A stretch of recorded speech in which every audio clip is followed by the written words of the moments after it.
Hey everyone, welcome to another edition of PowerCore Productions and Podcastings.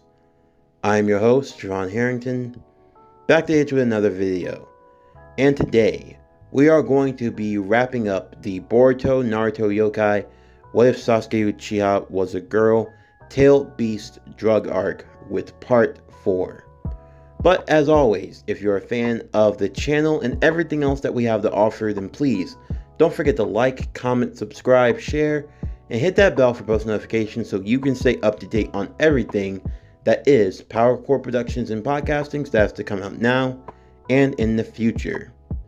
Where we last left off with our series, Boruto and Mitsuki confront Sumire, who is revealed to be the traitor and the one who has been launching the attacks on the village and having Boruto blamed for it in the process.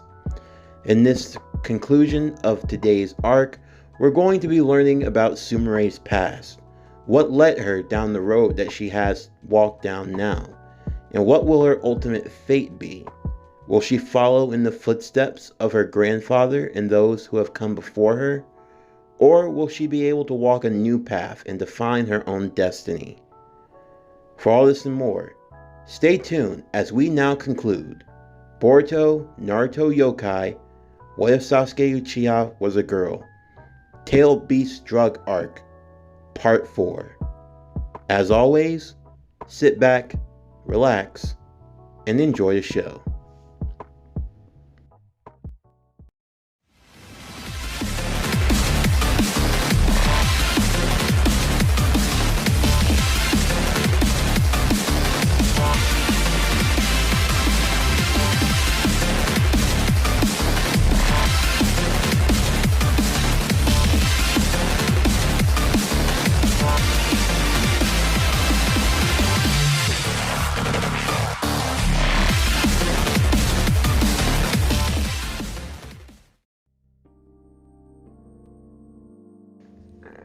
Boruto would stand there in disbelief, unsure of what to say at this point.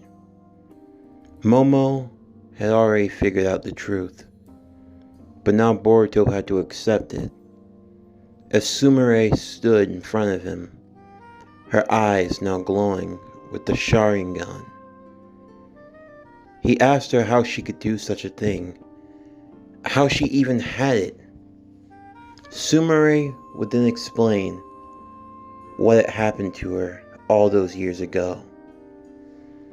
Following the Fourth Great Ninja War, many families, many whom were a part of the Root organization, headed by Danzo, were outed and were ostracized from the Leaf Village. Despite having served as faithfully as anyone else, because of who they were associated with, they too were discarded.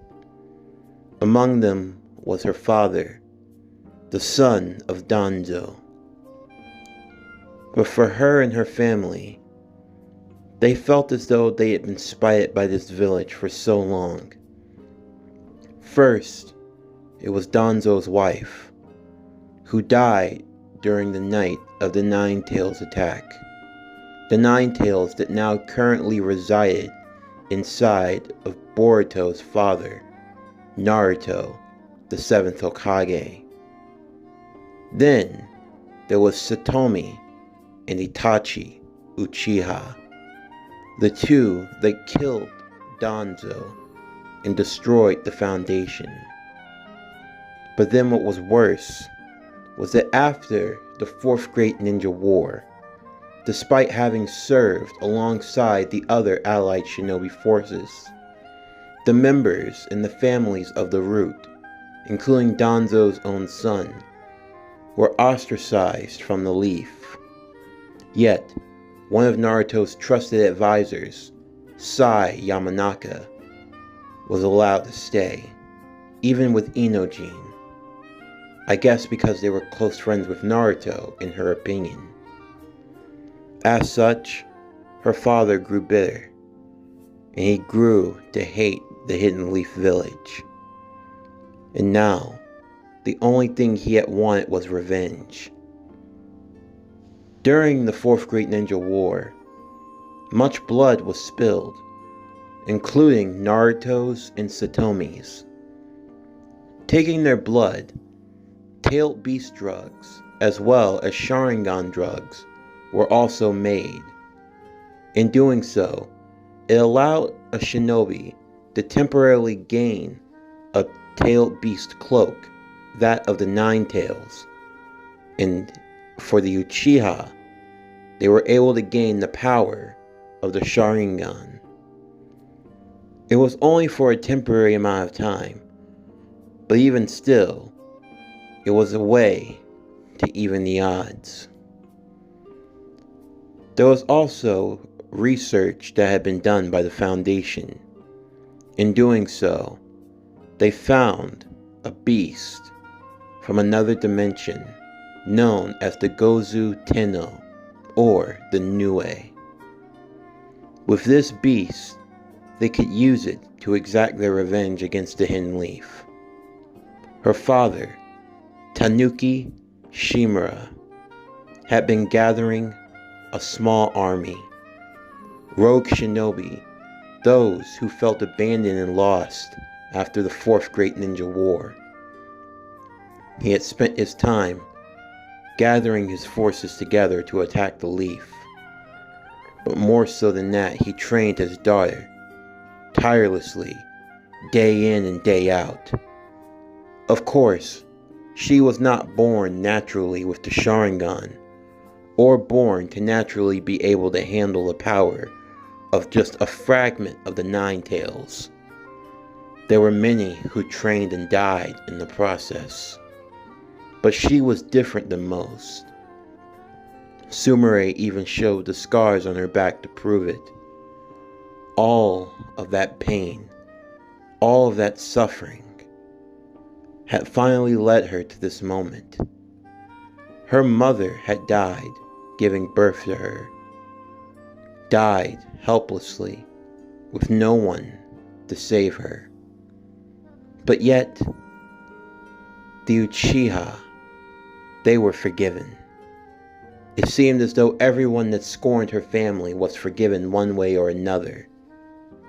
Even now, Itachi was in the good graces of the Hidden Leaf Village. He was allowed to serve once again, despite his crimes. Boruto would ask what she meant by this, as there was something that he hadn't been told.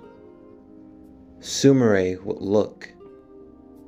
She debated with herself, but she simply said, if he ever got the chance, then he should ask his uncle Itachi why there are no more Uchihas in the Hidden Leaf Village. With that, Sumire would use her Sharingan, now enhancing her reflexes and perception. She engaged with Momo once again, the Byakugan and the Sharingan engaging in combat. Meanwhile, on the outskirts of the village, the Gozu Tenno would emerge. Kakashi would appear along with Naruto and Shikamaru in the Hokage's office, as they were alerted to what was going on. Kakashi even giving his own perspective to everything that happened, about the project from the Foundation and the dangers of the Nue. They gathered as the Nue was summoned in Senju Park, making their way there as other Jonin attempted to hold back the beast. Kakashi, with his Sharingan in tow, would use the lightning blade to slice off its tail. However, in the process, more tails would begin to sprout, attacking the various Jonin there. Kakashi would stand with the others on guard, as outside of the Hidden Leaf Village, Ino will alert the others that multiple chakra signatures were making their way forward. They would get the location, and they could sense that there were a few hundred, and that their chakra, it felt very similar to Naruto's and Satomi's. Kakashi would tell Naruto to go and keep the village safe, while he and Shikamaru dealt with the Nue. Naruto understood and moved to the outer gates of the Hidden Leaf. As he arrived, he stared down what appeared to be a small army, Naruto looking at them. From within, Kurama was also stirring as well. So, this is the best that they can do, Naruto? Impressive cloaks. Too bad it doesn't compare to the real thing. Let me show you the true power of the Nine Tails. Naruto would transform into KCM-1, the rogue shinobi now using the tail beast drugs, each one with various number of tail cloaks all around them, would begin to charge towards Naruto all at once. Without even moving, Naruto would create multiple chakra arms that would swipe and take them away, before engaging with them in combat. He could tell that from the way they were fighting, they were looking to cause as much damage as they could, even if it meant that they were being taken down in the process. Their main focus was trying to destroy the village. With one swoop, Naruto would push them all away, as they went fighting into the forest. The army would now surround Naruto. Naruto could feel that this was going to be intense. A few who had taken the Sharingan pills would attempt to strike at Naruto when they thought his blind side wasn't secured. Of course, Naruto wasn't worried, and even he was more than prepared to take them down. Yet before he could, there would be another presence that would arrive. A slender figure in black, standing beside the Hokage. From under her long black eyes,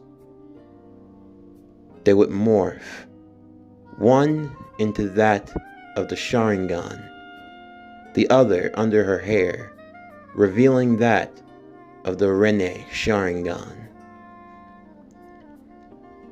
I leave for 2 months, and this is what happens, Naruto? I'm sorry, Satomi. You know, things get a little complicated. How's our son? He's fine. I didn't let anything happen to him. I know you wouldn't. I trust you. But I take it these ones are the ones responsible. I believe they are. The shinobi stood on guard, ready to face the two of them, as Satomi looked at them angrily. You're going to pay for what you've done to my child. Tell me, would you like me to use the Susanoo or not? Those would be her famous last words to them, as both Naruto and Satomi dealt with the army on the outside. Meanwhile, Kakashi and the others had to be careful when dealing with the Nue, as they knew if they attacked it at all, it would instantly detonate from all of the chakra that had been stolen, and as such, they knew that in all likelihood, it would result in the destruction of the Hidden Leaf Village. Suddenly, the Nue would vanish and disappear, and at the same time, Sumire was seemingly preparing to disappear also. However, Mitsuki, Momo, and Boruto would chase after them. And just as it seemed as though the portal was starting to close, one more figure from the shadows would jump through into the portal as well, chasing after them. Naruto and Satomi would quickly arrive next to Kakashi, as the Nue had disappeared. Kakashi determined that Nue wasn't like other animals. Naruto would try sensing it using his Sage mode, but to no avail.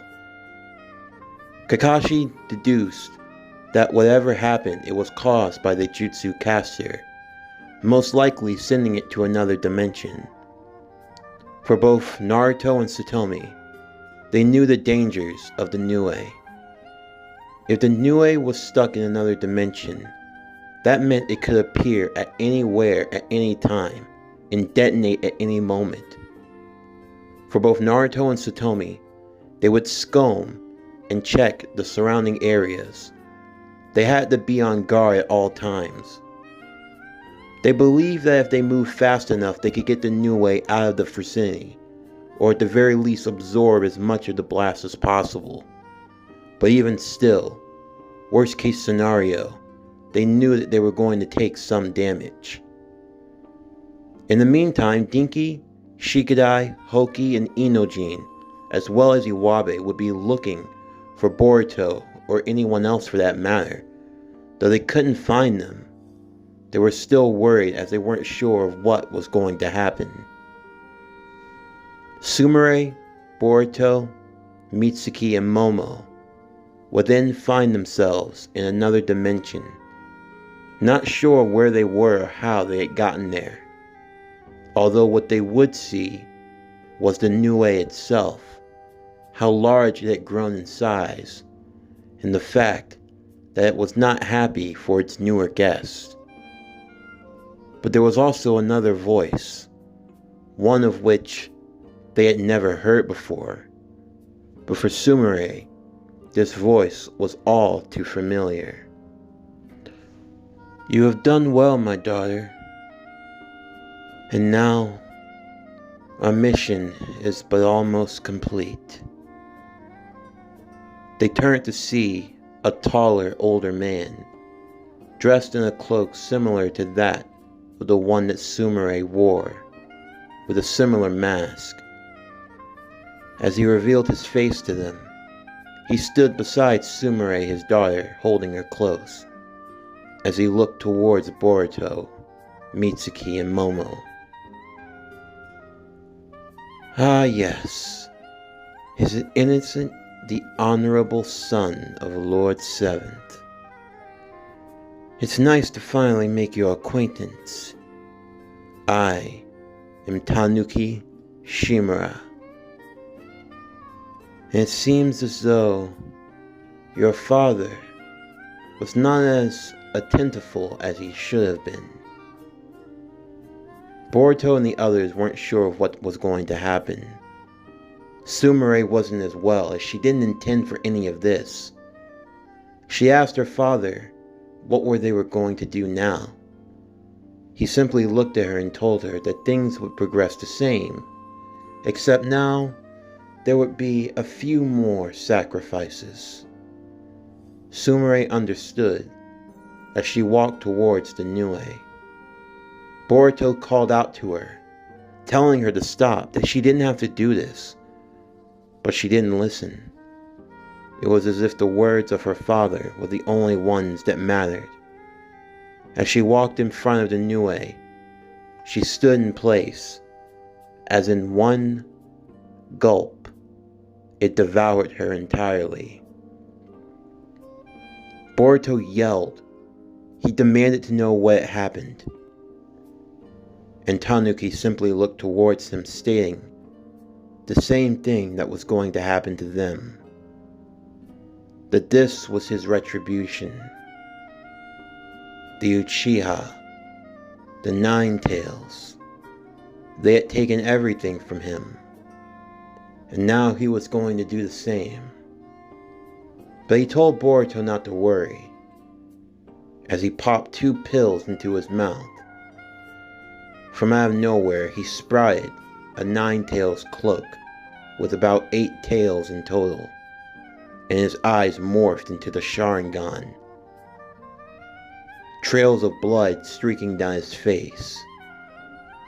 He told Boruto that they would be joining soon as well.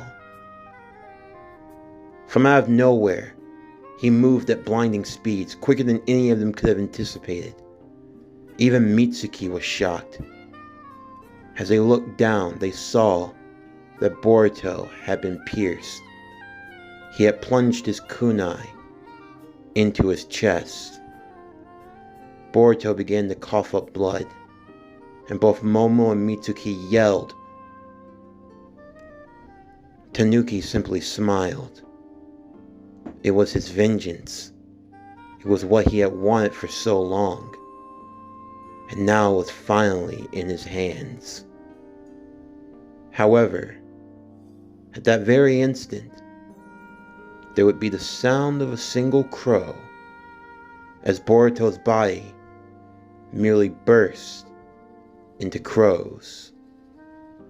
The real Boruto was still shook about what had happened as he was standing from across the others, and beside him was his uncle, Itachi Uchiha, his Sharingan blazing as he looked towards Tanuki. Tanuki turned and saw the shadowy figure standing before him. Mitsuki would move Momo out of the way, knowing that this fight was about to be something beyond even their comprehension. It seems I made it just in time. Are you alright, Boruto? Uncle Itachi? Is that you? Indeed. When I knew of your trouble, I came as soon as I could. Well, Tanuki, it seems we finally meet again. Itachi Uchiha, as I live and breathe. So, you've made your presence known to me as well. Tanuki would simply smile as he unsheathed his sword. Itachi would do the same. That Sharingan doesn't belong to you. Oh, I believe it does. I have waited for this day for a long time. And at what cost? The cost of your daughter? The cost of your village? It's not my village anymore, Itachi. I think you know the reason for that. You chose to give in to your hatred. The hatred that was festered by you. You and your family and your damn ties. The Uchiha and their preferential treatment. I guess it does good when that thing you call a sister is able to marry in with the family now, don't you think? Itachi moved with a swiftness. Tanuki could feel that he had been hit, but he was managing to stay on his feet. You're using borrowed power, and I doubt I'll miss a second time. Tanuki and Itachi would begin their brief clash. Even with the power of the Sharingan and the Nine Tails on his side, in the end it was borrowed power. Nothing more and nothing less. Before long, Tanuki was struck down. As he lied there, he attempted to weave the hand signs to reverse summon the Nue back to the hidden leaf. It would be his dying act, destroying the village.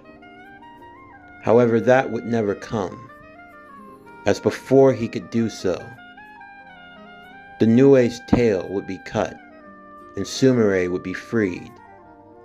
As Itachi summoned his Susanoo, he would deal with the Nue, holding it down and keeping it in place. As he did, Boruto would move in and save her from falling, checking on her and making sure she was alright. Sumire would slowly regain consciousness as she looked over and saw her dying father. She ran over to it immediately as she tried to check and see if he was okay. She would begin to cry as she held him, as he lay dying in her arms. Itachi attempted to walk over. However, she would simply yell at him as she held up her kunai towards it. She asked why. Why did he do this to her family? What did they ever do? Itachi would attempt to explain to her the truth. A truth that Sumire could not handle, but he knew it was for the best. He would explain to her the true origins of the Foundation and of Danzo's many dark deeds. As he stared into her eyes with his own Mangekyo Sharingan, he cast the Tsukuyomi, and he showed her the truth. Everything Danzo had done, all of his misgivings, all of his misdeeds. She now realized that her family had not been wronged, but rather, it was within her own family that wrong had been done. Though now this left her in a state more perplexing than before, for she knew not what she was supposed to do. She looked down to her father. She looked to Boruto. She looked to the others and everyone else. Boruto would deduce the reason for the Nue, the reason why it attacked those that were troubled, and why it fed on that chakra. Because just like the Nue, she too had a troubled heart, and this was why she lashed out the way that she did. Sumire would feel the conflict brewing within her. But what could she do now? All this time, she had been raised to believe that those in the Hidden Leaf were her enemies. But even still, she had made friends with the children of that very enemy. She tried to hold still to her resolve, that she couldn't give up. But then Boruto would tell her that she had friends, people who would stand by her. He even mentioned Sarada, her closest friend. How despite everything that had happened, Sarada had always seen her as a friend even now, and that couldn't be fake. Itachi would tell her that he understood if she could never forgive him. In fact, with all the wrongs that he had done in his life, forgiveness was beyond the expectation from many. But even still, this didn't have to be the end for her. She could start anew. Things could change, but it all depended on her. The more she thought about this, the more she knew what needed to be done. Sumire would order the Nue to extract what chakra was left from her, and she would blow it up here and now, knowing that in doing so it would protect everyone else and keep them safe.